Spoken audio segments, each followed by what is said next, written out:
What if the United States is winning the war against Iran, but losing the battle that matters most to American families?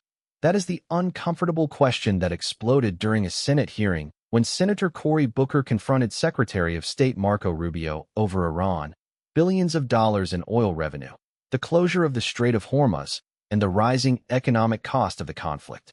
Booker wasn't simply asking about Iran, he was asking a much bigger question. If America is winning, why are Americans still paying the price? And Rubio's answer turned this hearing into one of the most revealing exchanges yet. Watch closely. Senator Booker went directly after Rubio over estimates that Iran had received somewhere between $10 billion and $50 billion following the relaxation of certain sanctions.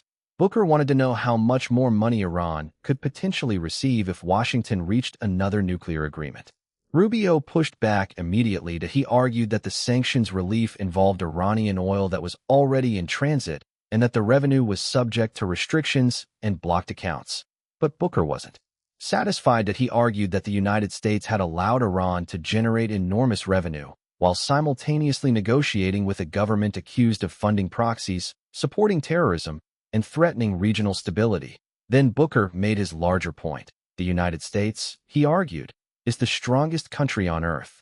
Yet America was now facing a stalemate with Iran while trying to negotiate its way back toward an agreement that the Trump administration had previously rejected. Rubio immediately interrupted that characterization. There's no one begging for anything here. According to Rubio, if anyone was under pressure, it was Iran, and that distinction became the central theme of the hearing. But before the confrontation shifted completely to Iran, Booker raised another major issue: American preparedness for global health emergencies. He pointed to concerns over tuberculosis, malaria, HIV, Ebola, and cuts to American investments in early detection and surveillance programs across Africa. Now, Booker's argument was straightforward that a disease outbreak anywhere in the world can eventually become a public health threat everywhere.